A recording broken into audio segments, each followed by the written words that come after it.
এই সিদ্ধান্ত, মুসলমান একে অপরের প্রতি সহানুভূতি, একে অপরের প্রতি যে আন্তরিকতা, এইটা দেখে এমন ভাল লাগছে, সিদ্ধান্ত পরিবর্তন করছি। আমার বাবার হত্যার বিচারের দরকার নাই, আমি মাফ করে দিছি, আপনিও মাফ করে দেন। মাফ করে দিছি, আপনিও মাফ করে দেন। শুধু মাফ করছি এমনটা না, খলিফাতুল মুসলিম ওমর কালিমা পড়ায়া দেন। এমন সুন্দর ধর্মে আর না থাইকে উপায় নাই, কালিমা পড়ায়া দেন। মুহূর্তের মধ্যে কালিমা পয়রা দুইটা ভাই মুসলমান হয়ে গেছে। আল্লাহু আকবার কইলেন না?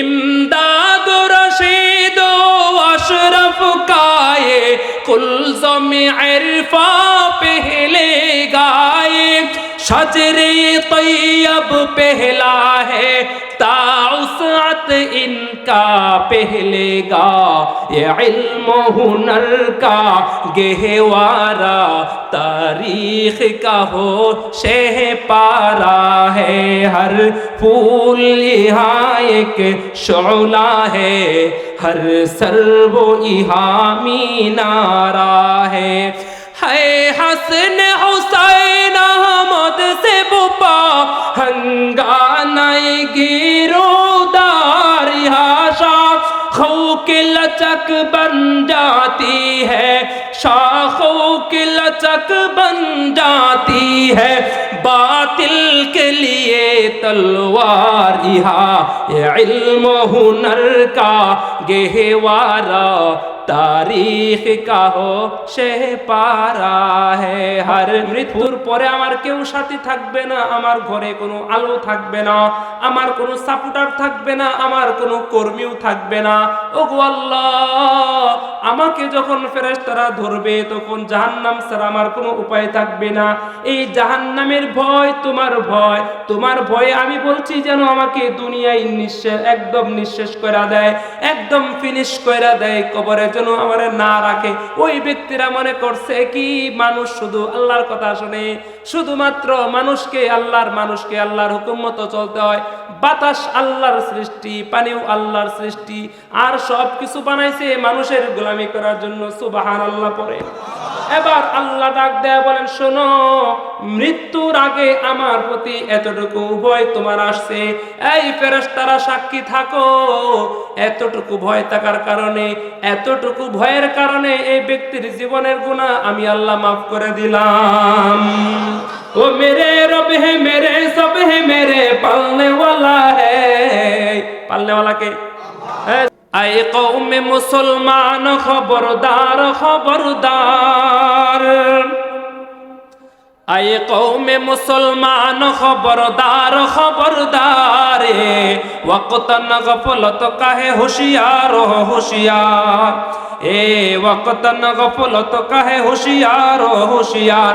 এ শানে নয়া রঙ্গে নয়া দৌরে নয়া হে, এ शान नया रंग नया दौर नया है। नाम तो इस्लाम मगर काम कुफर है, नाम तो इस्लाम मगर काम कुफर है। ला हौला वला कुव्वता ये कैसा बशर है, ला हौला वला कुव्वता ये कैसा बशर है। सूरत बूजी न मगर दम का कसर है, सूरत बूजी न मगर दम का कसर है। সবাই জবান খুলে পড়া যাবে কি আল্লাহু আকবার। আমার কলিজার টুকরা যুবক ভাই, সাদা দাড়িওয়ালা মুরব্বি বাবা, শোনো, জীবনে গুনাহ নাই এই কথা কেউ বলতে পারবা না। তোমাদের জীবনে গুনাহ নাই এই কথা কেউ বলতে পারবা না, আমিও এই কথা বলতে পারবো না। আল্লাহ রব্বুল আলামিন জানে কার গুনার কি পরিমাণ পাওয়া, গুনাহ কি পরিমাণ আমরা করছি, এটা দুনিয়ার কেউ না জানলে একমাত্র জানে কে? এই জোরে বলেন, জানে কে? আলহামদুলিল্লাহ আলহামদুলিল্লাহ কদ্দার খায়রা ওয়া খাবালা, الحمد لمن قدر خيرا وخبالا والشكر لمن صور حسنا وجمالا فرد صمد عن صفة الخلق بريء رب أزلي خلق الخلق كمالا الله أكبر বলেন আমার কলিজার টুকরা যুবক ভাই শোনো পর্দার আড়ালে মাগো জীবনের সমস্ত গুনাহগুলো আমরা সামনে রাইখা আজকের বয়ান শুনবো রাজি আছেন তো ইনশাআল্লাহ দিনের বেলা গুনাহ করি রাতেও আমাদের গুনাহ হয় দিনে এবং রাতে আমাদের গুনাহ হয় গুনাহের কোনো কমতি নাই নেক আমলের জায়গায় আমরা গুনাহ বেশি বেশি করি বলতে পারবেন বাবা গুনাহের কারণে আল্লাহ আপনার রিজিকটা বন্ধ করে দিছে এমন নজির কেউ দেখাইতে পারবেন বলে বান্দা নাফরমানি করে আল্লাহ রিজিক বাড়ায়া দেয় বান্দা নাফরমানি করে বান্দার সম্মান আল্লাহ বাড়ায়া দেয় ব্যবসায় তোমার বরকত হয় রিজিকের অভাব নাই তবে মানুষ একটা দুঃখ প্রকাশ করে বলে হুজুর মনের মধ্যে বড় কষ্ট বিপদ আপদে পয়রা আল্লাহর কাছে দোয়া করি আল্লাহ দোয়া কবুল করে না দোয়া কিভাবে কবুল করবে বাবা তোমার অন্তর তো নাপাক কলব নাপাক হয়ে গেছে কলবটা নাপাক হয়ে গেছে অন্তরটা নাপাক হয়ে গেছে আল্লাহ দোয়া কবুল করে না দোয়া কবুল করার কিছু শর্ত আছে শর্তর শটাও আমরা মানি না এই শোনো রাতের আধারে গুনাহ করছো বাবা বাবা তুমি গুনাহ করছো তোমার গুনাহ যদি আল্লাহ সন্তানের সামনে প্রকাশ করে দিত ক্ষমতা আছে না নাই জোরে বলেন আছে না নাই বাবার গুনাহ যদি আল্লাহ সন্তানের সামনে প্রকাশ করে দেয় সন্তানের সামনে বাবা মুখ দেখাইতে পারবে না সন্তানের গুনাহ যদি বাবার সামনে প্রকাশ করে দেয় বাবার সামনে সন্তান মুখ দেখাইতে পারবে না কথা বলেন ঠিক না ঠিক আল্লাহ সাত্তার আর গফফার নামের উসিলা করে গোপন কইরা রাখে এই সাত্তার নামের উসিলা কইরা আমাদের দোষগুলা গুনাহগুলা গোপন কইরা রাখে প্রকাশ করে দেন আল্লাহ গোপনে যদি আমি আর আপনি গুনাহের জন্য আল্লাহর কাছে তওবা করতে পারি আল্লাহ গুনাহগুলা অপরাধগুলা গোপনে রাইখাই maaf করে দেবে সুবহানাল্লাহ ব্যক্তিটা আল্লাহর বান্দা আল্লাহর এক বান্দা সারাটা জীবন ভর গুনাহ করছে সারাটা জীবন ভর গুনাহ কইরা মৃত্যুর আগে সন্তানদেরকে ডাক দেয়া বলে এই সন্তান শুনো সারাটা জীবন গুনাহ করছি গুনাহ করতে করতে জীবন পার করছি নাফরমানি কইরা জীবন পার করছি অসুস্থ হয়ে গেছি মৃত্যু হয়ে যাবে মৃত্যু হয়ে গেলে কবরে তো আল্লাহ আমারে পাকড়াও করবে এই মরতে হবে এটার মধ্যে আমাদের কোনো সন্দেহ আছে কোনো দ্বিমত আছে মরতে হবে এটা নিয়ে কোনো সন্দেহ নাই গুনাহগার ব্যক্তিটা আল্লাহর কাছে তওবা করার সময় পায়নি সন্তানদেরকে বলে সন্তান আমার মৃত্যুর পরে তোমরা একটা কাজ করবা আমার ওসিয়ত বলে ওসিয়ত কি বাবা শোনো ওসিয়ত হলো আমি মৃত্যুর পরে আমারে কবর দিবা না আগুন দেয়া পোড়ায়া ফেলাইবা ওসিয়ত হলো আমি মৃত্যুর পরে আমারে তোমরা আগুন দিয়া পোড়ায়া ফেলাইবা পুরাইয়া আমারে দুইটা ভাগ করবা আমাকে পুরাইয়া যে ছাই হবে এই ছাইগুলা দুইটা ভাগ করবা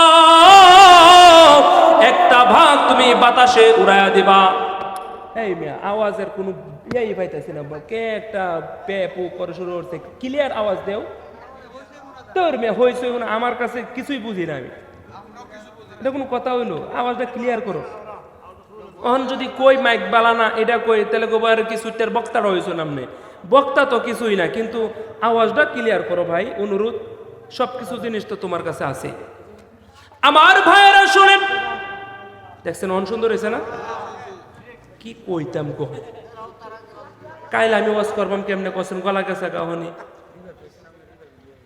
হ্যাঁ সবাই আমিন বলেন বিরক্ত হইতাছে বিরক্ত হইলে জায়গা কায় আইসি না ওদাই দুল্লা কায় আপনারা বহায় চলবো হ্যাঁ না আমি খাইছি না হনো আমি খাইয়াম পরে আলহামদুলিল্লাহ পরে আমি আপনাদের এলাকার মানুষ আপন মনে করে কিছু কথা বলে রাগ করেন রাগ করলে কি মাইকটা তোমার সামনে বাবা আমার ভাইয়েরা শুনেন এবার ওই ব্যক্তিরা বলল, সন্তান আমার, আমি মৃত্যুর পরে আমাকে আগুন দেয়া পুড়ায় ফেলব, আগুন দেয়া পুড়ায় যে ছাই হবে,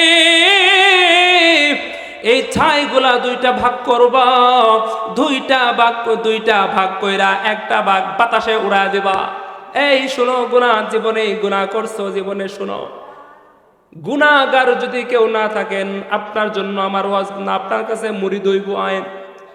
তবে গুনাহ যার আছে মনোযোগ দিয়া শুনবা বাবা।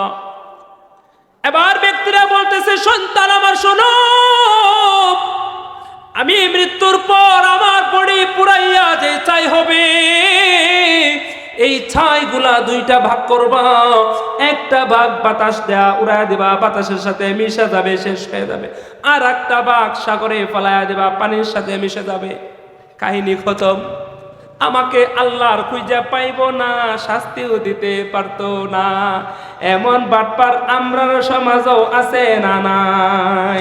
নামাজ পড়ি না তো কি হয়েছে, মরলে কামতে কিছু কই কি কয় না, কয় কি কয় না, মরলে কি হইব না না হইব এটা কি আমরা দেখবাম নাকি? তুমি বুঝবা? হ্যাঁ, গাও বাংলাদেশ গাও, গাও বাংলাদেশ গাও, তবে ইচ্ছা মতো গাও, মন চাইলে নেচে গেয়ে জাহান্নামে যাও। ঠিক না বে ঠিক? যেমন ইচ্ছা তেমন করে মনের সুখে গান গাইব, মাঝে মধ্যে তিরিং বিরিং কোমর গোড়াই নাচিবা। আরে ভালো লাগে বুঝি তাই এত নাচানাচি, আরে ভালো লাগে বুঝি তাই এত নাচানাচি, এত কেন নাচানাচি, জাহান্নামে যাও, এত কেন নাচানাচি, জাহান্নামে যাও। আমার ভাইরা, আমার বন্ধুগণ শোনো, যুবক ভাই আমার শোনো, জীবনটা পার করেই ফেলছো, অর্ধেক হয়ে গেছে। সাদা দাড়িওয়ালা মুরব্বী বাবা শোনো, তোমাদের জীবন কাহিনীটা শোনো। জীবনে পাপ করছো, তওবা করো নাই, তওবা নসিব হয় নাই। জীবনে আমাদের জীবনে গুনাহ আছে, এটা মেনে নিছি, কিন্তু তওবা আমাদের জীবনে নাই। একটা তওবা যদি কবুল হয়ে যায়, তাহলে আল্লাহ আমাদেরকে পরকালে মুক্তি দিয়ে দিবেন। এবার ওই ব্যক্তিরা বলতেছে, সন্তান আমার, একটা ভাগ বাতাসে উড়ায় দিবা, আর একটা ভাগ পানিতে মিশায় দিবা, তাহলে আমি মিশে যাব বাতাসের সাথে, মিশে যাব পানির সাথে। বলেন তো দেখি, বাতাস কার সৃষ্টি? পানি কার সৃষ্টি? এবার আসমানের মালিক আল্লাহ ডাক দেয়া বলে, এই বাতাস সাবধান, এই ছাইগুলা উড়াবি না। এই বাতাস শোনো, এই ছাইগুলাকে উড়ায় দিবা না। এই বাতাস শোনো, ছাইগুলাকে এলোমেলো করবা না, জমায় রাখো। বাতাস আল্লাহর কথা মানে কি মানে না? বাতাস ছাইগুলাকে জমায় রাখছে। পানিকে আল্লাহ নির্দেশ দিছে, পানি শোনো, সাবধানে ছাইগুলাকে ধ্বংস করে দিবা না। এই ছাইগুলাকে জমাট করে রাখো। ছাইগুলারে একত্রিত করছে, বলেন তো দেখি, সাগরের পানি কার কথা শুনে? দুঃখজনক হলেও সত্য, পানি আল্লাহর কথা শুনে, বাতাস আল্লাহর কথা শুনে। আমরা শুনি না? এই কথাটা কি জাকাত করেছি? আমার ভাইয়ের, এবার ছাইগুলাকে একত্রিত কইরা আল্লাহ তারে মানুষ বানাইছে, বডিটা বানায় ফেলছে। কোন বললেই তো মানুষ হয়ে যায়। এই শোনো, তুমি যে তোমার মৃত্যুর পরে তোমারে আগুনে পুড়ায় ফেলতে বললা, মৃত্যুর পরে তারে আগুন দেয়া পুড়ায়া যখন ছাইগুলা উড়াইয়া দিছে, আল্লাহর হুকুমে আবার একত্রিত হয়ে গেছে। এবার তারে একত্রিত কইরা আল্লাহ বলেন, শোনো, কেন তোমাকে উড়াইয়া দিতে বললা? কেন উড়াবে? আমাকে খুলে বলো। ওই ব্যক্তিটা বলল, আল্লাহ, সারাটা জীবন ভোর গুনাহ করছি, পাপ করছি, ও আসমানের মালিক আল্লাহ, কিন্তু মৃত্যুর আগে আমার ভয় চলে আসত। ইত্তাকুল্লাহ, আল্লাহকে ভয় করার কথা বলছিলা, তোমারে ভয় করার কথা বলছিলা, কিন্তু তোমারে ভয় করি নাই। কবরে গেলে আমার কি হবে সেটার জন্য ভয় আসছিল আল্লাহ। তুমি তোমার জাহান্নামকে ভয় কইরা আল্লাহ তোমার প্রতি কিঞ্চিত পরিমাণ ভয় চলে আসছিল। মৃত্যুর পরে আমার কেউ সাথী থাকবে না, আমার ঘরে কোনো আলো থাকবে না, আমার কোনো সাপোর্টার থাকবে না, আমার কোনো কর্মীও থাকবে না। ওগো আল্লাহ, আমাকে যখন ফেরেশতারা ধরবে তখন জাহান্নাম ছাড়া আমার কোনো উপায় থাকবে না। এই জাহান্নামের ভয় তোমার ভয়, তোমার ভয়ে আমি বলছি যেন আমাকে দুনিয়ায় একদম নিঃশেষ করে দেয়, একদম ফিনিশ করে দেয়, কবরে যেন আমার না রাখে। ওই ব্যক্তিরা মনে করছে কি মানুষ শুধু আল্লাহর কথা শুনে, শুধুমাত্র মানুষকে আল্লাহর হুকুম মতো চলতে হয়। বাতাস আল্লাহর সৃষ্টি, পানিও আল্লাহর সৃষ্টি, আর সব কিছু বানাইছে মানুষের গোলামি করার জন্য। সুবহানাল্লাহ পড়ে। এবার আল্লাহ ডাক দেয়া বলেন, শোনো, মৃত্যুর আগে আমার প্রতি এতটুকু ভয় তোমার আসছে, এই ফেরেশতারা সাক্ষী থাকো, এতটুকু ভয় থাকার কারণে, এতটুকু ভয়ের কারণে এই ব্যক্তির জীবনের গুনাহ আমি আল্লাহ মাফ করে দিলাম। ও মেরে রব হে, মেরে সব হে, মেরে পালনে ওয়ালা হে। পালনে ওয়ালা কে? হ্যাঁ, জোরে কয় না কে? ক্ষমা করনে ওয়ালা কে? এটাই যদি সত্য হয়ে থাকে, কত বড় গুনাহ লয়ে আসছেন, পৃথিবীর চেয়েও বড় গুনাহ কি আপনার হয়ে গেছে? এই পৃথিবীটা যত বড়, 10 গুণ বড় হয়ে গেছে। এই পৃথিবীটা যদি 10টা গুণ করা হয়, যত বড় হবে তত বড় কি আপনার গুনাহ হয়ে গেছে? পৃথিবীর অর্ধেক এরকম বড় কি আপনার গুনাহ হয়ে গেছে? যদি তা না হয়ে থাকে, তাহলে এই সামান্য গুনাহ লয়া তওবা কইরা আল্লাহর কাছে কি মাফ পাবেন না আপনি? সমস্যা কি? সমস্যা হলো মাফ চান না। কেন মাফ চান না? বলে হুজুর সময় নাই। আরে ভাই, সময় নাই। এই সময় নাই করতে করতে যে মরণ আপনার হবে, মনে করেন ভাই, দুনিয়ায় যত সুখ আপনার থাকুক, দুনিয়ার যত শান্তি আপনার থাকুক না কেন, আল্লাহর কাছ থেকে মাফ না নিয়ে যদি মারা যান, পরকালটা বড় ভয়াবহ হবে। পরকালটা বড় ভয়াবহ হবে। দুনিয়ায় একটা সাপ গেছে 10 হাত দূর দেয়া, 10 হাত দূর দেয়া, 10 হাত না, মনে করেন পাহাড়ি ঢল আসে না? পাহাড়ি ঢলের সাথে অজগর সাপ মাঝে মাঝে ভাইসা আসে না? সমীশ্বরীতে ধরা পড়ে না? আমরা থাকি উপরে, পানিতে ভেসে সাপ যায়, ওখান থেকে উপরে উঠতে পারবে না, এটা জানার পরেও শরীরটা ঝাড়া মারে না? আরে বাপরে, সাপ দেখে ফেলছে, এত দূর থেকে সাপটা দেখে আপনার শরীরটা ঝাড়া মারে। আর কবরে আপনার জন্য সাপ রাখা হবে, ওই সাপ আপনাকে কামড় দেবে, ওই সাপ আপনাকে ছোবল দেবে, ওই সাপ আপনাকে গলায় চেপাইয়া, বুকে পেঁচাইয়া পুছাইয়া আপনাকে কামড়াতে থাকবে। আপনি শেষ হবেন না। একবার ধ্বংস করবে, একবার দংশন করবে, আবার আপনি উঠবেন, আবার কামড় দেবে, আবার উঠবেন, আবার কামড় দেবে, আবার উঠবেন। তাহলে ওই ভয়টা কি আপনার অন্তরে জাগ্রত হয় না? কিভাবে আপনি নেবেন? আপনি তো এখনই ছটফট করতেছেন যে কতকে উঠতে যাইবেন গা আপনি, আপনার গুনাহ কি মাফ করাইছেন? আমি বলতে পারবো না এখানে বসলেই আল্লাহ গুনাহ মাফ করবে। তবে হ্যাঁ, আলামত বুঝেন, আলামত।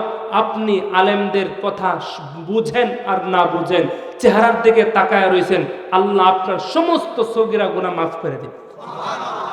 লাভ না লস? তাহলে ছটফট যারা করতেছে তারা কি ঠিক করে না ভুল করে? আমরা শুরুতে বলছিলাম, আমরা ইমানদার না বেঈমান? আমরা ইমানদার, আশাবাদী। আল্লাহ কবুল করুন। আরো জোরে বলেন না আমিন।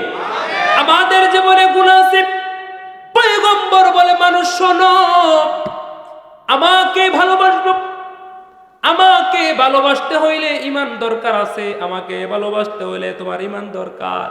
এই ঈমানদার আমরা সবাই হইতে চাই কি চাই না? আমি আপনাদের সামনে কুরআনুল কারীম থেকে আয়াতে কারিমা পাঠ করেছি। আল্লাহ আমাদেরকে কতটা দয়া করে বানাইছেন, মায়া করে বানাইছেন। এই চেহারাটা জাহান্নামের আগুনে পোড়ানোর জন্য আল্লাহ বানায় নাই। এই চেহারাটার জন্য, এই বডিটার জন্য আল্লাহ আরামদায়ক বিছানা রাখছে, জান্নাত। সুবহানাল্লাহ পরে আল্লাহ আমাদের সবাইকে জান্নাত দান করেন। আবারও বলেন আমিন। জান্নাত যে যাইবেন, জান্নাত কি দেখছেন? এটা কেমন হয়ে গেল? না দেখে আপনারা জান্নাত আশা করেন। এই যে আপনার আসলে কি জান্নাত আছে না নাই? না দেখে কেমনে কইলেন? বিশ্বাস করছেন নাকি? বিশ্বাস করছেন? এই যে না দেখে বিশ্বাস করছেন, ঘটনা একটা মনে পড়ছে, কইতাম না? সময় দিব আমারে? 2 ঘন্টা সময়, হ্যাঁ 3 ঘন্টা আমনে তা হইছেন 3 ঘন্টা পরে খেলা হইব। বাদশা হারুনুর রশিদ তার বউরে লইয়া ঘুরতে গেছে, বুঝছে ঘুরতে গেছে, নদীর পারে ঘুরতেছে, বউ লইয়া ঘোরা সুন্নত না বেদা? হ্যাঁ বাপরে, হুজুররা বউ লইয়া গেলে কো বাপরে দেওয়া হুজুরের শখ কত, বউ লইয়া ঘুরতে গেছে। আমনে সমস্যা কি? টেরা টেরা করতে এসে হুজুরটাই দেখলো আর দুনিয়ার মানুষ লইয়া ঘুরতেছে। বউ লইয়া ঘোরা সুন্নত না বেদা? কার বউ, নিজের না অন্যের? বুঝা লইও, পরে গিয়ে প্যাঁচ লাগাই এলাইও না, এবার বাবিরে লইয়া যায় গানা মেলা। হ্যাঁ শোনে, ঘুরতেছে নদীর পারে, দেখে এক পাগল বসে আঁকাঝোঁকা করে। পাগলের নামটাও বলে দেই, বাহলুল পাগল, নাম শোনেন নাই? বাহলুল পাগলের জিজ্ঞেস করে, এই পাগল মাজনুন কি করো? আঁকাঝোঁকা করি। কি বানাও? বলে আমি জান্নাতের বালাখানা বানাই। না, কালকে কইেন সুবহানাল্লাহ, সবাই মিলে পড়েন সুবহানাল্লাহ। একবার বসে সুবহানাল্লাহ পড়লেন, জান্নাতে ফেরেশতারা আপনার জন্য গাছ লাগায় দিয়েছেন। আর একটা গাছ হয়ে গেছে, আর একটা গাছ হয়ে গেছে। যতবার পড়বেন ততবার হয়ে যাবে। আবারও পড়েন সুবহানাল্লাহ। আমার ভাই, এবার বাহলুল পাগল বলে জান্নাতের বালাখানা বানাই। বাচ্চা বলে কি করবা? বলে বিক্রি করব। বলে পাগল, তুমি আবার জান্নাত থেকে আনবা? পাগলের সাথে গপ্প এর আলাপ নাই, চলো জায়গা।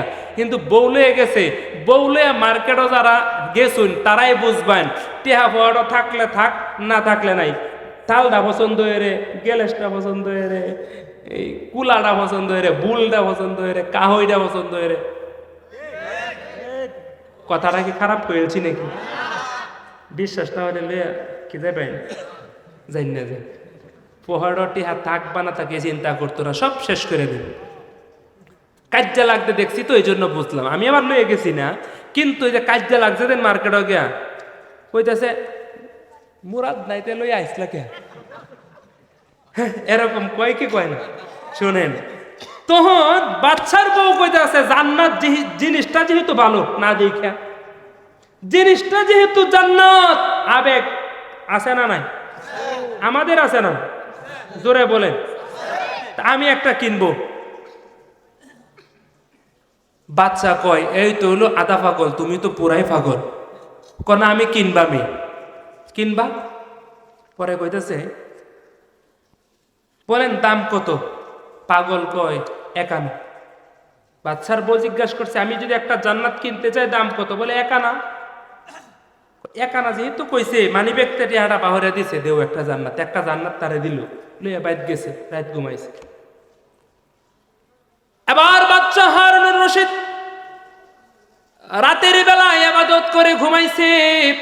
রাতের বেলায় ইবাদত করে ঘুমাইয়া স্বপ্নে দেখে বাচ্চা হারুনুর রশিদ জান্নাতে চলে গেছে। সুবহানাল্লাহ। বাচ্চা হারুনুর রশিদ জান্নাতে গেছে, তার একটা কারণও আছে। কারণটা হলো বাচ্চা এমন আমল করত, প্রতিটা রাত ঘুমানোর আগে 100 রাকাত নফল নামাজ পড়া তারপর ঘুমাইতো। সুবহানাল্লাহ কয় না? আমার মুসলমান ভাইরা শোনো, আবার বাচ্চা হারুন রশিদ জান্নাতে ঘুরতেছে, ঘুরে আর নাজ নিয়ামত দেখে জান্নাতে যাওয়ার পর মুসলমানের কোনো আফসোস থাকবে না, এটা আমরা জানি কি জানি না? বাচ্চা হারুন রশিদ জান্নাতে ঘোরাফেরা করে, জান্নাতে ঘুরে ঘুরা ঘুরা দেখে আল্লাহ তারে যে জান্নাতে রাখছে, স্বপ্নে দেখতেছে, কিন্তু তারে যে জান্নাতে রাখছে ওই জান্নাতের মধ্যে আলাদা আরেকটা বিল্ডিং, আরো জমকালো, আরো সজ্জিত, আরো সুন্দর। সুবহানাল্লাহ পড়ে। এবার বাচ্চা হারুন রশিদের মনে হয় আমি তো জান্নাতে, আমি ঢুকবো, আমি ওই জান্নাতে ঢুকবো, এটা নিয়ত কইরা ওই জান্নাতের সামনে দৌড় মাইরা গেছে। ওই জান্নাতের সামনে যাইয়া দেখে দারোয়ান দাঁড়ানো। দারোয়ানদেরকে বলে এই দারোয়ান শোনো, দরজাটা খোলা দাও, আমি জান্নাতি, আমি জান্নাতে ঢোকার জন্য আসলাম। দারোয়ান বলে তোমার নাম কি বলো? বাচ্চা হারুন রশিদ তার পরিচয় দিতেছে, আমার নাম হারুন রশিদ। দারোয়ান বলে মুরব্বি কাম হইতো না, জান্নাত তো এটা আপনার না, জান্নাতের মালিক আরেকজন, আপনার ঢোকার অনুমতি নাই, চলে যান। বাচ্চা হারুন রশিদ ডাক দেয়া বলেন কোন মালিকের জান্নাত? এত সুন্দর জান্নাত কার হইতে পারে? কি এমন আমল করছে? এত সুন্দর চমৎকার জান্নাত আল্লাহ তার জন্য বরাদ্দ করে রাখছে। এটা কে না জানি, তারে একটু দেখবার চাই। এই জান্নাতের মালিকের নাম কি বলেন? দারওয়ান বলে এই জান্নাতের মালিকের নাম উপরে লেখা আছে। তাকায় দেখে উপরে খোদাই করে লেখা জান্নাতের মালিক মালেকা জুবাইদা। বাচ্চা হারুন রশিদ ডাক দেয়া বলেন, দারওয়ান, মালেকা জুবাইদা আমার স্ত্রী, আমি তার স্বামী, বউয়ের জান্নাত আমি ঢুকবাম, দরজাটা খুলবে কি? খুলতে না, তাড়াতাড়ি কর। দারওয়ান ডাক দেয়া বলেন, স্বামী স্ত্রীর সম্পর্ক দুনিয়ায় চলে, এখানে কোনো সম্পর্ক চলে না। চইলা যান বাচ্চা, চলে আসছে। স্বপ্ন ভাঙার পর বউরে রাখতে যায়, উড়ো, আমার খায়া আমার পয়রা আমার লগে থাকিয়া আলাদা স্পেশাল আমল কইরা তুমি বড় জান্নাতের মালিকা হয়ে গেছো। আর আমি এত আমল করি কিন্তু আমার জান্নাতটা তোমার থেকে ছোট, কাহিনী কি কও? বউ কো, আমার তো এত আমল টামল নাই, তুমি তো নফল টফল পড়ো, তাহাজ্জুদ পড়ো, আমি তো আর এত কিছু করি না, তাইলে আমার আল্লাহ এত বড় জান্নাত দিব, কাহিনী তো আমিও বুঝি না। খুঁজতে খুঁজতে খুঁজতে খুঁজতে পরে কইতেছে, আচ্ছা পাগলের কাছ থেকে দিন একটা জান্নাত কিনছিলাম, ওইটাই কিনা। সুবহানাল্লাহ নাই? এই এলাকা কি এই যে এটা কি উত্তর না পশ্চিম? এটা উত্তর। উত্তর বাকি সুবহানাল্লাহ নাই? বলেন না সুবহানাল্লাহ। এবার বাচ্চা কইতেছে, পাগলে আবার জান্নাত কইতে দেখো, বিশ্বাসই হইতেছে না। এবার কইতেছে, আচ্ছা বিশ্বাস না হইলেও একটা কাম করুন যা, এছাড়া যেহেতু কোনো অপশন নাই, তাইলে বাচ্চা কইতেছে, তাইলে আজকে চলো আবার যাব, গিয়া আমি আর একটা জান্নাত কিনবো, কিনে দেখবাম মিলে কিনা। কি কম? গেছে, আবার যা দেখে ওই একই জায়গায় বসে আঁকাঝোঁকা করে। বলে, এই পাগল কি করো? বলে, আঁকাঝোঁকা করি। বলে, কি বানাও? বলে, জান্নাতের বালাখানা বানাই। বিক্রি করবা? বলে, হ্যাঁ করব। বলে, আচ্ছা বিক্রি রে করবা, দাম কত আমি যদি কিনতে চাই? পাগল ডাক দেয়া বলেন, একটা জান্নাতের দাম হলো বাগদাদের অর্ধেক রাজত্বের যে দাম, এই দাম। আল্লাহু আকবার কয় না? বাচ্চার মাথা আরো গরম হয়েছে। লুবি সাহায্য, কালকে যে জান্নাতটা এক আনা দিয়া বিক্রি করছো, আজকে অর্ধেক রাজত্ব চাও? কারবার দেখছো নাকি? এত লোভ। পাগল কই, চাইতেন না, উনি তো গতকালকে না দেখে কিনছে, আজকে তো আপনি দেখে আসেন জিনিসটা কেমন। পাগলা তিতা মিডা বুঝে না, পাগলা রে জিলাফি দিও না। ঠিক না বেঠি? আল্লাহর পাগল। কার পাগল? কার পাগল? আল্লাহু আকবার বলেন। এবার আমার ভাইরা শুনেন, না দেখা আমরা বিশ্বাস করে বসে আছি মাহফিলে, আল্লাহ আমাদেরকে বড়টা দিবেন। সুবহানাল্লাহ পড়ে। এই ওয়াতানি কথা বুঝানিন লাগিয়া বড় কথা টানলাম, কষ্ট পাইছেন? এই রাগ হইছেন? আল্লাহ বলেন, ওয়াহিয়া তাজরি বিহিম ফি মাউজিন কাল জিবাল ওয়ানাদা নূহুন ইবনাহু ওয়া কানা ফি মাযিলি ইয়া বুনাইয়া ইরকাব। এই শুনেন, আল্লাহ আমাদেরকে দয়া করে বানাইছেন জাহান্নামে নেওয়ার জন্য না। ঈমানটা ঠিক রাখবেন, আল্লাহ আপনাকে জান্নাতেই নিয়ে ছাড়বে। আমার ভাইরা শুনেন, এই যুবক ভাইরা শোনো, জীবনটা তোমাকে আল্লাহ দিতে, জীবনটা হেলায় খেলায় কাটায় দিও না। আমার আল্লাহ তোমার জন্য জান্নাতের বিল্ডিং সাজায় রাখছে।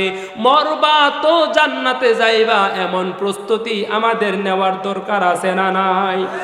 নূহ আলাইহিস সালাতু ওয়াস সালাম, যখন আমি লম্বা কথা বলবো না, আমার মূল কথাটা বলবো। নূহ আলাইহিস সালাতু ওয়াস সালাম যখন 950 বছর সবাইরে দাওয়াত দিল, সবাইকে দাওয়াত দেওয়ার পর কিছু গ্রহণ করছে আল্লাহর একত্ববাদ, কেউ কিছু মানুষ বিশ্বাস করছে তাওহীদের দাওয়াত, কিছু মানুষ বিশ্বাস করছে, আর অনেক মানুষ বিশ্বাস করে নাই। 950 বছর দাওয়াত দেওয়ার পর আল্লাহর কাছে দোয়া করে, আল্লাহ যারা গ্রহণ করছে না তাদেরকে ধ্বংস করে দাও, আমার বিরুদ্ধে ষড়যন্ত্র করে দিছে। হুজুরার নামে ষড়যন্ত্র আছে না নাই? নবীরার জন্য আছেন তো হুজুরা থাকতো না, এটা কোনো কথা হইলো? সমস্যা আছে নাকি? করতে থাক, জয় হবে কার? সত্যের জয় হবে। কথা বলেন ঠিক না বেঠিক? আমার ভাইয়েরা শুনেন মজার কথা। নূহ আলাইহিস সালাতু ওয়াস সালাম আল্লাহর কাছে বলে, আল্লাহ তুমি ধ্বংস করে দাও, আমার বিরুদ্ধে ষড়যন্ত্র শুরু করে দিয়েছে। 950 বছর দাওয়াত দিলাম, যারা গ্রহণ করছে তো করছি, আর যারা গ্রহণ করছে না তারা এখন আমার বিরুদ্ধে ষড়যন্ত্র করে দিছে। আর পারতাছি না, আল্লাহ ধ্বংস করে দাও। আল্লাহ তারে সরাসরি ধ্বংস না কইরা, দোয়া কবুলটা না কইরা আল্লাহ বলেন মাটির পাতিলা বানাও। মাটির পাতিলা বানাইছে, জানে না, কাজটা জানে না, লম্বা সময় লয়া মাটির পাতিলা বানাইছে। মাটির পাতিলা বানাইলাম, এবার আল্লাহর কাছে বলে, আল্লাহ তুমি বলছিলা মাটির পাতিলা বানানোর জন্য, মাটির পাতিল বানাইছি আল্লাহ, এখন কি করব? আল্লাহ বলেন নূহ ভেঙ্গে ফেলো। নূহ আলাইহিস সালাম ডাক দেয়া বলে, আল্লাহ এত কষ্ট করে বানাইলাম, কাজ জানতাম না, কাজ শিখছি, এরপরে বানাইছি, এখন ভাঙতে কষ্ট লাগতাছে। আল্লাহ ডাক দেয়া বলে, নূহ শুনো, মানুষকে ধ্বংস করে দেওয়ার জন্য তুমি আমার কাছে দোয়া করছো, এই মানুষগুলারে আমি আল্লাহ কোন বইলা বানাই নাই, এই মানুষগুলো আমি আল্লাহর কুদরতি হাতটা লাগায়া লাগায়া বানাইছি, ধ্বংস করে দিতে আমারও কষ্ট লাগে। আল্লাহু আকবার। কোন মানুষটা গুনাহ কইরা জাহান্নামে যাক আল্লাহ চায় না, আল্লাহ ক্ষমা করার জন্য অপেক্ষায় থাকে, বান্দা ক্ষমা চায় না। আল্লাহ কি করব? ও যুবক ভাইয়ারা, আমার ব্যাপারে শোনো। এবার নূহ আলাইহিস সালাতু ওয়াস সালাম সর্বশেষ আল্লাহর কাছে বললেন, আল্লাহ কি করব? আল্লাহ বলেন, এই শোনো, নৌকা বানাও। সবাই জানেন ঘটনা, নৌকা বানাইছে। নৌকা বানাইয়া এবার আল্লাহ বলে, যারা দাওয়াত কবুল করছিল তাদেরকে নিয়ে নৌকায় উঠো। নৌকায় উঠছে, কিন্তু নূহ আলাইহিস সালাতু ওয়াস সালামের একটা ছেলে কেনান উঠে নাই। সন্তান, এখানে আমাদের জন্য একটা শিক্ষা আছে। বিরক্ত হইতেছেন? নূহ আলাইহিস সালাত নবীর সন্তান উঠে নাই, কাফেরদের সাথে চলাফেরা ছিল। মনে করেন বাবারা, বর্তমান সমাজে ওই সমস্যাটা আছে, সন্তান কার সাথে ঘুরে, সন্তানের বন্ধু বান্ধব কারা, কই গেল, কার কাছে গেল, কোনো কথা নাই। কেউ যদি বাহির থেকে এসে বিচার দেয়, তোমার সন্তান দেখছি অমুকের সাথে ঘুরে, আমার সন্তান ঘুরে খারাপের সাথে ঘুরে, তো কি হয়েছে? আমার সন্তান এমন না, আমার সন্তান খারাপ হবে না, তোর চিন্তা করার দরকার নাই, তোর দিন তুই দেখ, আমার দিন আমি দেখব, পরে তো দেহি হাসায়, তার দিন হেই দেহে, তার দিন বাপের দিন বাপেই দেহে, ছেলের দিন ছেলেই দেহে। বাপের আর মার কষ্ট করার দরকার নাই। দক্ষিণ পাড়ার জনিরারে লইয়া হিজরত করছে ঢাকা। হ্যাঁ, ঠিক কইলেও ঠিক, না কইলেও ঠিক, এটাই ঠিক। আমার ভাইরা শোনো, নূহ আলাইহিস সালাতু ওয়াস সালাম সন্তান তাদের সাথে চলাফেরা করছে, গুরুত্ব দেয় নাই। এবার যখন সবাই ডাইকা উঠছে, সন্তান দেই আসে না। সন্তানকে ডাকে, সন্তান আসো না কেন? সন্তান বলে, আসমু না। তোমার কি সমস্যা? সন্তান বলে, বাবা তোমাকে ধ্বংস করে ফেলবে, আল্লাহ আযাব দিবে, তোমারে ধ্বংস করে ফেলবে। ইয়া বুনাইয়া আরকাম মা'না ওয়ালা তাকুম মা'আল কাফিরিন। নূহ আলাইহিস সালাতু ওয়াস সালাম বলে, সন্তান কাফেরদের অন্তর্ভুক্ত হয়ো না, আল্লাহ আযাব দেয়া ধ্বংস করে ফেলবে, তোমার কি হবে? এবার তার সন্তান ডাক দেয়া বল, বাবা তোমার চিন্তা করার দরকার নাই, ওই যে দেখো বড় বড় পাহাড়, পাহাড়ের মধ্যে আশ্রয় নিব। তোমার আল্লাহর নির্দেশে পানি কোনো ক্ষতি করতে পারবে না। নাউজুবিল্লাহ কয় না? পানি কার কথা শুনে? পাহাড় কার কথা শুনে? সন্তানও যেহেতু কথা মানে না, আল্লাহর কাছে ডাক দেয়া বলে, আল্লাহ। নূহ আলাইহিস সালাতু ওয়াস সালাম আল্লাহর কাছে ডাক দেয়া বলেন, আল্লাহ সন্তান তো কথা শুনলই না, আল্লাহ আমার সন্তান তো আমার রক্তের সম্পর্ক, তো ও আসমানের মালিক রব, আমি তোমার কাছে আমার সন্তানের জন্য দোয়া করি, আল্লাহ আমার সন্তানটারে বুঝ দিও, আমার সন্তানটারে হেদায়েত দান করো। আসমানের মালিক আল্লাহ ডাক দেয়া বলে, নূহ শোনো, আমি আল্লাহ তারে মহব্বত করি, তারে ভালোবাসি। দেশবাসী, নবীর আমার পয়গম্বরের সাথে, পয়গম্বরদের সাথে যাদের রক্তের সম্পর্ক আছে, ইমানের সম্পর্ক নাই, কথাটা বুঝছেন? নবীদের সাথে যাদের শুধুমাত্র রক্তের সম্পর্ক আছে, ইমানের সম্পর্ক নাই, তাদেরকে আমি নবীর পরিবারের কেউ বলে মনে করি না। কথাটা কার? জোরে বলেন না কার? নবীদের সাথে যাদের রক্তের সম্পর্ক নাই, ইমানের সম্পর্ক আছে, তাদেরকে আমি আল্লাহ পরিবার মনে করি। সুবহানাল্লাহ পড়ে। আমি ওয়াজ করতেছি, আপনারা বয়া শুনতেছেন, কারোর সাথে রক্তের সম্পর্ক আছে? জোরে বলেন। আমাদের মধ্যে সম্পর্কটা কিসের? হ্যাঁ, ইমানের সম্পর্ক। আপনাকে আমাকে কোত্থেকে কই নিবে চিন্তা করা যায় না। আমি শুধুমাত্র ইমানের সম্পর্কটা আপনাকে আমাকে কই নিতে পারে, এই কথাটা বলে আজকের বয়ান শেষ করব। থাকবেন তো? আমার ভাইয়ের আপন দুইটা ভাই, সহোদর দুইটা ভাই, একটা ব্যক্তিরে নিয়ে আমিরুল মুমিনিন হযরত ওমরের কাছে গেছে। হযরত ওমরের কাছে যাইয়া বলে, আমিরুল মুমিনিন ওমর, এই যে ব্যক্তিটারে আপনার কাছে ধইরা নিয়ে আসছি, এই ব্যক্তিটা হলো একটা খুনি, এই ব্যক্তিটা আমার বাবারে হত্যা করছে, এই ব্যক্তিটা আমার বাবারে খুন করছে। দুইটা ভাই তারে ধইরা আপনার কাছে নিয়ে আসছে, আমিরুল মুমিনিন, তারে আপনি শাস্তি দিয়া দেন, তারে আমরা দুই ভাই তার ফাঁসি চাই, তার ফাঁসি দিয়া, আমার বাবাকেও হত্যা করেছে, তারেও হত্যা চাই, তার ফাঁসি আমরা চাই, সুতরাং বিচার করে দেন, আমাদেরকে শান্ত করে দেন। আপনার কাছে নিয়ে আসলাম। হযরত ওমর রাদিয়াল্লাহু তাআলা আনহু বললেন, এই ঘটনা সত্য কিনা? খুনি ডাক দেয়া বলে, আমিরুল মুমিনিন ওমর, হ্যাঁ সত্য, অভিযোগ সত্য, আমি ভুল করছি, অন্যায় করছি, অপরাধ করে ফেলছি। যখন আমি কাজটা করছি বিবেকটা মারা গেছিল, এবার যখন আবার আমি কাজটা ঘুইটে গেছে, সবকিছু শেষ হয়ে গেছে, এরপরে বিবেক জাগ্রত হয়েছে আমিরুল মুমিনিন, কিন্তু এখন আমার বিবেকটা জাগ্রত হওয়ার পর আমি তো অপবিত্র, খুনি হয়ে গেছি। একটা ব্যক্তির খুনি আমি, আমার পরকাল কি হবে? ও আল্লাহ, তুমি আমাদের জীবনের গুনাহ মাফ করে দাও, বলেন আমিন। এবার খুনি ডাক দেয়া বলে, আমিরুল মুমিনিন ওমর, আমি আপনার কাছে এতটুকু সুযোগ চাই, আমাকে আপনি শাস্তি দিয়া দেন।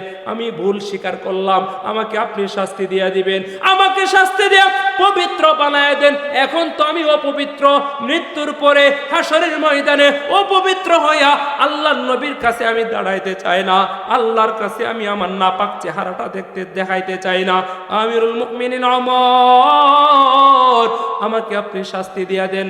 ওমর রাদিয়াল্লাহু তাআলা আনহু বললেন, তার বাপারে কেন খুন করছো? মনোযোগ আছে তো? কথাটা বুঝতাছুন? কেন খুন করছো? ওই ব্যক্তিটা বলে, আমি দূর থেকে মক্কায় আসছি কাজ করার জন্য, আমি তো উট রাখাল করি, আমি উট ছড়াই, এবার প্রচন্ড রোদ, উটটা আমি রোদের মধ্যে দিয়া, জমিনে দিয়া একটু ছায়া পাইছিলাম, ঘুমায়া পড়ছি। ঘুম থেকে উঠে দেখি আমার উট নাই, কই গেল? খুঁজতে খুঁজতে যা দেখি এই যে দুই ভাই তার বাপের সামনে পইরা আছে মৃত অবস্থায়। জিজ্ঞাসা করলাম, আমার উটের এই দশা কেন? তার বাপে বলতেছে, আমি মেরে ফেলছি, তোর উট আমার ক্ষতি করছে, এই জন্য তার বাপের সাথে তর্ক বিতর্ক লাগছি। তর্ক বিতর্ক লাইগা আমি আর রাগ নিয়ন্ত্রণ করতে পারি নাই, পাথর নিক্ষেপ করে মাইরা ফেলছি। আমিরুল মুমিনিন ওমর ডাক দেয়া বলেন, তোমার উট মাইরা ফেলছে, তুমিও বদলাই তার একটা উট মাইরা ফেলতা, তারে কেন হত্যা করতে গেলা? তার বদলায় তো তোমার এখন ফাঁসি হয়ে যাবে। এবার খুনি বললে, আমিরুল মুমিনিন ওমর, আমি তার বাবারে মারছি না বুঝা, আমাকে আপনি এখন শাস্তি দিয়া দিবেন, আমাকে আপনি পবিত্র বানায় দিবেন, যা শাস্তি দিবেন তাই মেনে নেব। ফাঁসির মঞ্চ রেডি করা হলো। আমিরুল মুমিনিন হযরত ওমর বলে, ফাঁসির মঞ্চ রেডি করো, ফাঁসির মঞ্চে তারে ঝুলানো হবে, এরপর ফাঁসি দিয়া তারে হত্যা করা ফেলবো, সমান সমান হয়ে যাবে। বিচার খারাপ না বালা? বর্তমান সমাজে বিচার এমন আছে? হ্যাঁ, আছে নাকি? লম্বা কথা না হইলেও আনুষঙ্গিক আরো কিছু কথা বলতে পারতাম। বিরক্ত হইতেছেন না তো ভাই? মাফ করে দিয়ে না আমারে। আপনারা কি যাইবেন কি আমারে? তো কেউ যাইন না? যে মাদ্রাসাটার উদ্যোগে মাহফিলটা করলো, আপনারা খুশি না বেজার? গুনার আয়োজন করছেন না নেক কাজের আয়োজন করছেন? আমি কসম খেয়ে বলি, এখানে যে বসে আছেন যদি মনে করেন আপনি আপনার ন্যাক হইতেছে না, গুনাও তো হইতেছে না, কিন্তু এটা সত্য যে আলেমদের চেহারার দিকে তাকায় রয়েছেন, আপনার সগীরা গুনাহ আল্লাহ মাফ করে দিতেছে। যেমন মাদ্রাসা দরকার আছে না নাই? মাদ্রাসাকে মহাব্বত করব না মানে শত্রুতামি করব? মহাব্বত করবেন তো।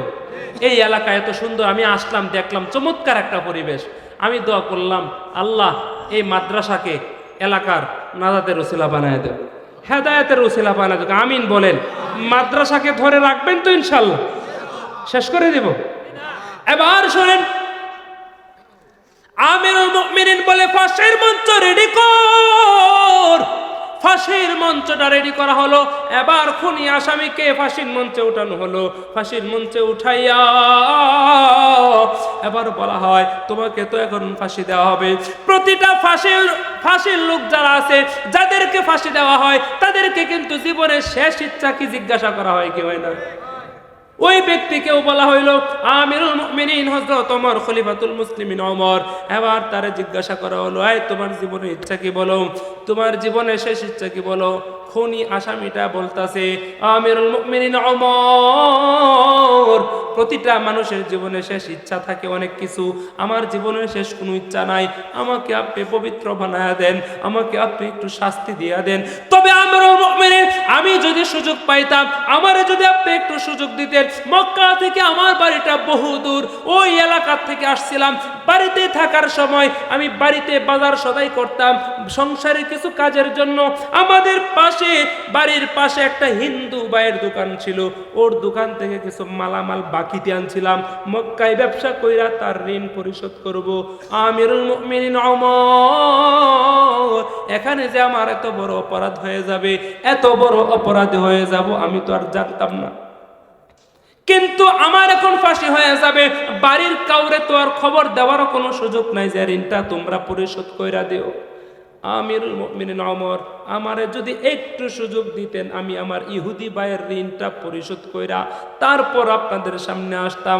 আমিরুল মুমিনিন ওমর এই ব্যক্তিটাকে উদ্দেশ্য করে বলতাছে, তোমার পরিচয় জানা নাই, তোমার বাড়ির খবর জানা নাই, তোমারও তো কেউ চিনি না, তুমি যদি চইলা যাও তাহলে পরে যদি না আসো শাস্তি দেব কারে, খুঁজবো কই তোমারে? সুতরাং তোমাকে তো বিদায় দেওয়া, তোমাকে এই অপশন দেওয়ার কোনো সুযোগ নাই, সুতরাং তোমার ফাঁসি হয়েই যাবে। এবার ওই ব্যক্তিরা বলতেছে, ওমর, আজকে মক্কার জমিনে যদি আমার জন্মদাতা পিতা থাকতো, আমার জন্মের, আমার রক্তের সম্পর্কের যদি কোনো ভাই থাকতো, তাহলে আমার পক্ষে জামিনদার হয়ে যাইতো। আমিরুল মুমিনিন ওমর ডাক দেয়া বলে, শোনো, তোমার জন্য একটা অপশন দিতে পারি। অপশনটা কি?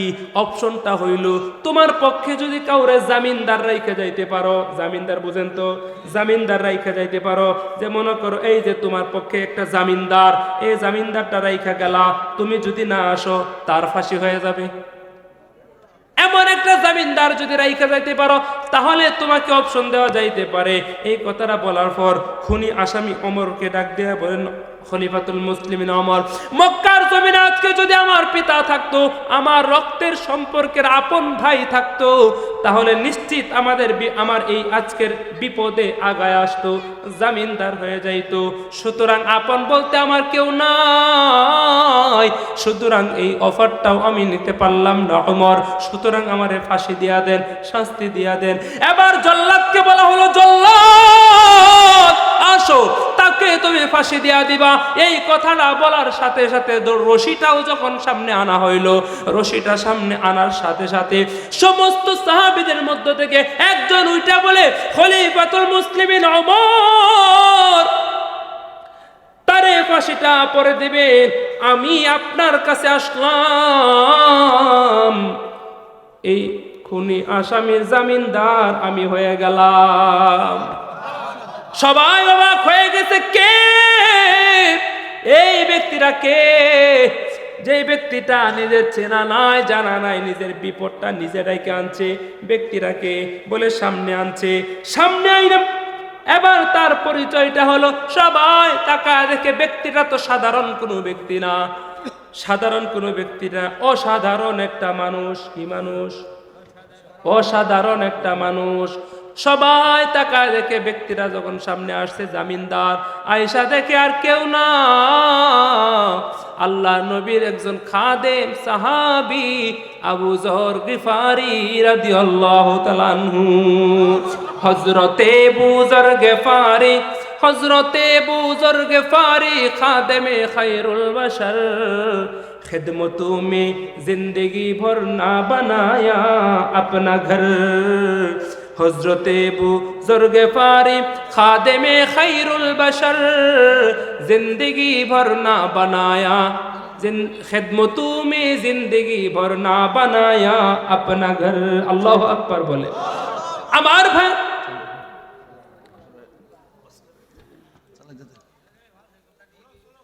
হুজুর চলে আসছে, আরে বিশাল বড় বক্তা আসছে, আপনারা শুনবেন তো ইনশাআল্লাহ। শোনেন শোনেন শোনেন শোনেন, ফহড় বিড়ি কার কার আছে দেখছেন? আছে নাকি? ওই যে হেন কালা হাত তুলছে, ফহড় বিড়ি আছে, দৌড়া লই আছেন, এটারে দৌড় মারছে। আল্লাহু আকবার বলেন তো। আপনাদের মাহফিলের প্রধান অতিথি আসছেন, চমৎকার বয়ান করে। যদি এই কথা কেউ বলেন যে হুজুর আমনের বয়ান করুন, উনার বয়ানের সময় উঠতাম না, তেলে কয়েম কই কেউ উঠতেন না তো? ইনশাল্লাহ বলেন, আমিন বলেন। আমার ভাইয়েরা কই জানিছিলাম বুঝলাছি। এবার আবু যর গিফারি ওই খুনি আসামির জামিনদার হয়ে গেছে। এই যে জামিনদার হইল আবু যরকে আপনারা চিনেন? যদি চিনতেন সবাই তো একদম আল্লাহু আকবার কয়ে জমিনটা কাঁপায় ফেলতেন। সংক্ষিপ্ত পরিচয় দিলাম, আবু যর হইল এমন মানুষ আল্লাহ নবীর খেদমত করতে করতে জীবনটা পার করে ফেলছে, নিজের থাকার জন্য একটা ঘর পর্যন্ত বানাইতে পারে নাই। এই আবু যর গিফারিকে আল্লাহ কেমন কবুল করছে, এই আবু যর গিফারিকে আল্লাহ কেমন কবুল করছে। এই আবু যরকে কবুল করছে। এই আল্লাহর রাসূল বৈশা আছে, জিব্রাইল নবীর সাথে দৌড় দিয়া চাদর পয়রা আবু যর গিফারি রাদিয়াল্লাহু তাআলা আনহু চাদর মোড়া দেয়া যায়। জিব্রাইল বলে, ইয়া রাসূলুল্লাহ, ওই যে আপনার প্রিয় সাহাবী আবু যর যায়। এবার আল্লাহ রাসূল ডাক দিয়ে বলেন, জিব্রাইল আমি চিনলাম না, আমার খাদেম আমার সাথে থাকে, তুমি চিনলা কেমনে? এবার জিব্রাইল আলাইহিস সালাতু ওয়াস সালাম আল্লাহ রাসূলকে বলে, আমি চিনছি কেমনে? শুধু আমি চিনি এমনটা না, আসমানের সকল ফেরেশতারাও আপনার আবু যরকে চেনে। আল্লাহু আকবার বলে। কত বছর আগের কথা, কত সাহাবী ছিল, কিন্তু আবু যরের নাম আজকে আমরা শুনতাছি। কবুল কম করছে না বেশি করছে? এবার আবু যর গিফারি রাদিয়াল্লাহু তাআলা আনহু এবার যখন এই কথা করলো আবু যর গিফারি, এবার আবু যর গিফারি পরিচয় দেয়। আল্লাহ রাসূল বলেন, এত কবুল কেন করছে? বলে আবু যরের দুইটা গুণ ছিল। কয়টা গুণ? এক নাম্বার গুণ হলো হাদিস শরীফে আছে সূরা ইখলাস, কুল হুয়াল্লাহু আহাদ আল্লাহুস সামাদ। আপনারা বলেন কুল হুয়াল্লাহু আহাদ আল্লাহুস সামাদ লাম ইয়ালিদ ওয়া লাম ইউলাদ ওয়া লাম ইয়াকুল লাহু কুফুয়ান আহাদ। যারা যারা আমার সাথে পড়ছেন 10 পারা কোরআনের সওয়াব আল্লাহ দেয়া দিয়েছে। সূরা ইখলাস 3 বার যে ব্যক্তিরা পড়বে, ওযু থাক আর না থাক, আল্লাহ 30 পারা পূর্ণ কোরআন খতম করা সওয়াব দিয়া দিবে। পড়বেন তো ইনশাআল্লাহ। আবু যর গিফারি সকাল বিকাল এত পরিমাণ সূরা ইখলাস পড়ছে, তার আমল নামায় এত পরিমাণ কোরআন খতমের সওয়াব আছে যা পৃথিবীর অন্য কারো নাই। শুধু একটা গুণ না, আর একটা গুণ হলো আবু যর গিফারি নিজেরে সব সময় ছোট মনে করত। আল্লাহ আমার কিছু নাই, সে জান্নাতি সাহাবী, দুনিয়ার থাকতে জান্নাতের সার্টিফিকেট পাইছে, এরপরেও কান্নাকাটি করত, বলতো আল্লাহ মারাত্মক গুনাহ করে ফেলছি, বড় অপরাধী হয়ে গেছি, জাহান্নামটা মনে হয় আমি আবু যরের জন্যই বানাইছো। কতটা ছোট হইলে এই দোয়া করতে পারে? এই আবু যর জামিনদার হয়ে গেছে। বাবা মনোযোগ দিয়ে শোনো, জামিনদার হওয়ার পর ওই ব্যক্তিটারে ছুটি দিছে আরবি মাসের শেষ শুক্রবার। এবার এখানে আসবা, আসার পরে তোমার ফাঁসি হবে। তুমি যদি না আসো তাহলে তোমার যে জামিনদার আছে তারে ফাঁসি দেওয়া হবে।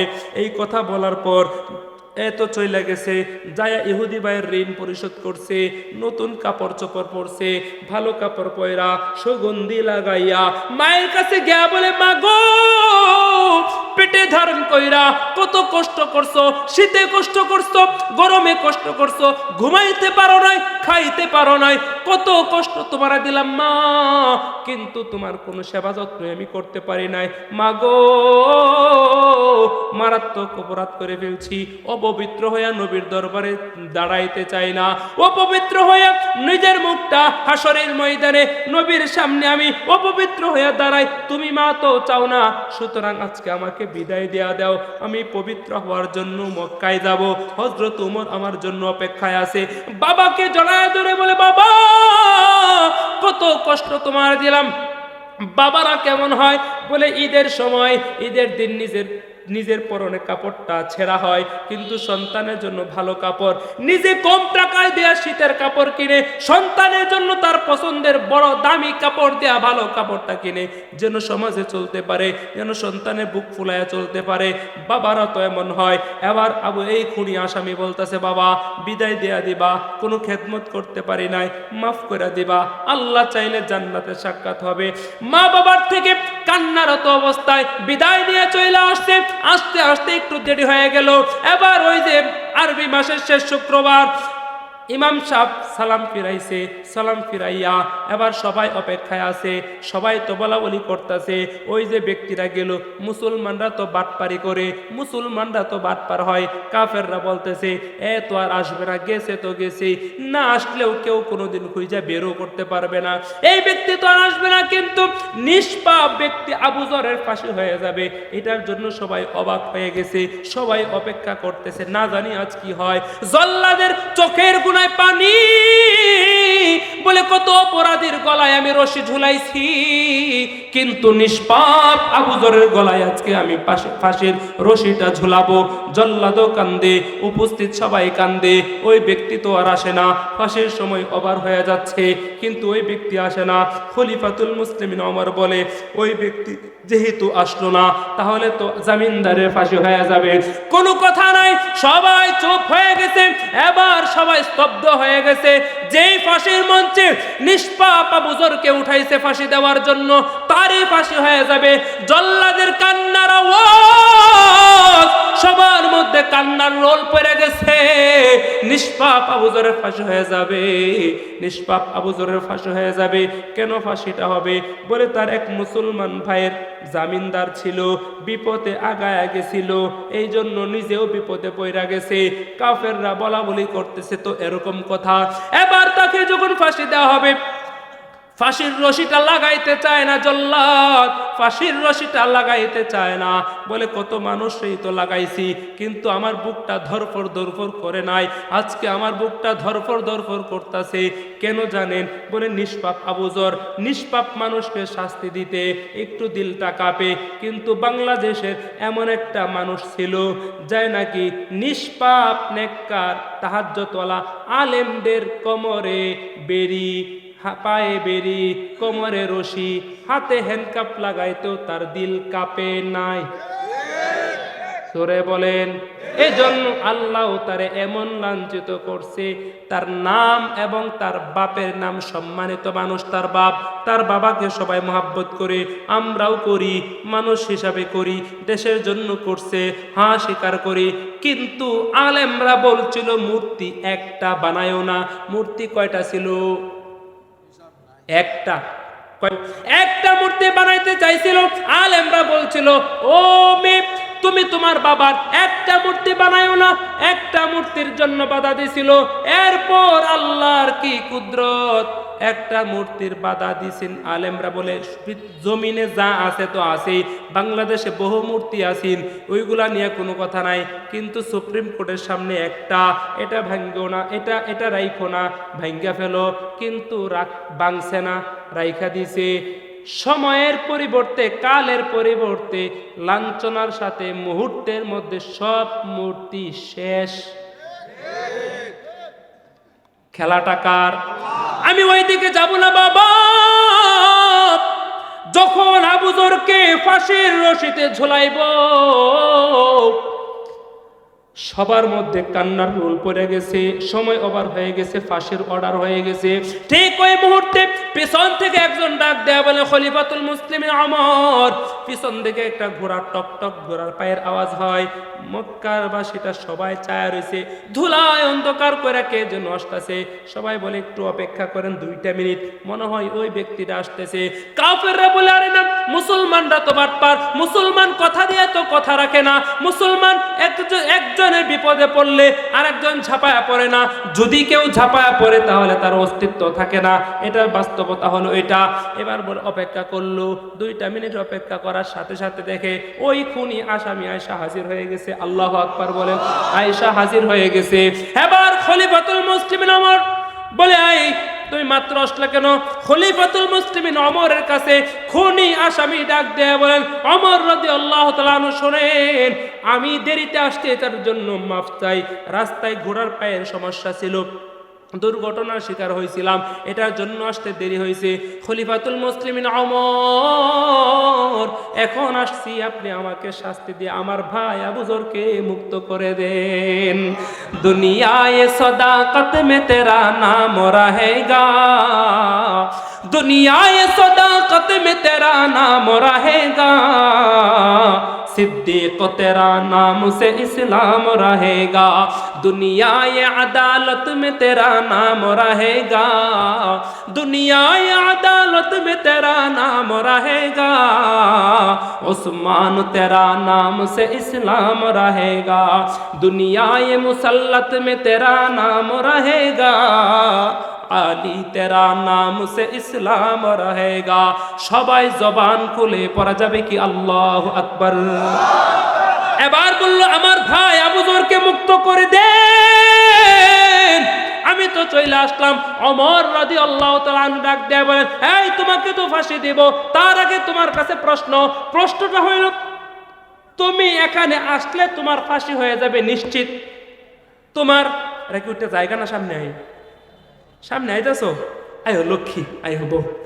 এবার বলে, তুমি এখানে আসলে তোমার ফাঁসি হয়ে যাবে, এটা জানো নিশ্চিত। তবে তুমি যদি না আসতা, তোমার কেউ খুঁজে বের করতে পারতো না, মৃত্যু হয়ে যাবে নিশ্চিত। এটা জানার পরেও কেন আসলা? এটার প্রশ্নের উত্তরটা দেও, এরপরে শাস্তি দিব। এবার ওই ব্যক্তিরা বলতে, খলিফাতুল মুসলিমিন ওমর, আমি তো বিপদে পড়ছিলাম, আপনি তো সুযোগটা না দিলেও পারতেন। ওই যে ইহুদি ভাইয়ের ঋণ পরিশোধ করার মনে আছে তো, ইহুদি ভাইয়ের ঋণ পরিশোধ করার জন্য সুযোগটা আপনি দিছেন, দয়া করছেন, আমার পক্ষে আমার মুসলমান ভাই জামিনদার হয়েছে। এবার আমি যদি না আসি, কিয়ামত পর্যন্ত সমস্ত কাফের আর মুশরিকরা আমার মুসলমান ভাইদেরকে এই বলে গালি দিবে, এই বলে কটাক্ষ করবে, এই বলে তিরস্কার করবে। বলে দেখছি মুসলমানরা যদি কেউ বিপদে পড়ে, তার বিপদে যদি অন্য মুসলমান আগায় আসে, তাহলে সেও নিজের পায়ে নিজে কোরাল মারলো, নিজেই ধ্বংস হয়ে যায়। এই কথা যেন কেউ বলতে না পারে, এটার জন্য আমি চলে আসছি, কাফেররা যেন মুসলমানকে এই বলে গালি দিতে না পারে। এবার তারটা গেল আবু যরকে বলে, আবু যর, তুমি ব্যক্তিটাকে চিন্তা না, তুমি এই ব্যক্তিটার পরিচয় জানো না, কিচ্ছুই জানো না, না দেখা না যাই না এই যে মানুষটার পক্ষে জামিনদার হইলা, কেন হইলা? যদি না আসতো মৃত্যু তোমার নিশ্চিত, কেন তুমি তার পক্ষে জামিনদার ছিলা? আবু যর গিফারি বলে, খলিফাতুল মুসলিমিন ওমর, আমার সামনে মুসলমান ভাইটা বিপদে পড়ছে, তার সাথে আমার রক্তের সম্পর্ক না থাকতে পারে, ইমানের সম্পর্ক তার সাথে আমার আছে, আর ইমানের সম্পর্ক দুনিয়ায় যদি থাকে, দুনিয়ার এই ইমানের সম্পর্ক জান্নাত পর্যন্ত লয়া যায়। আলেম রে ভালোবাসলে কই লয়ে যাইব? আরে এটা কইব প্রধান বক্তায়, আমি আমার কথাটা দৌড়ের উপরে শেষ করে দেই। এবার এই দুইজনের, আবু যরের প্রশ্নের উত্তর পাইল, খুনে আসামির প্রশ্নের উত্তর পাইল। এবার ওমর রাদিয়াল্লাহু তাআলা আনহু বলেন, এই জল্লাদ, ফাঁসির মঞ্চ রেডি করো, আবু যর মুক্ত।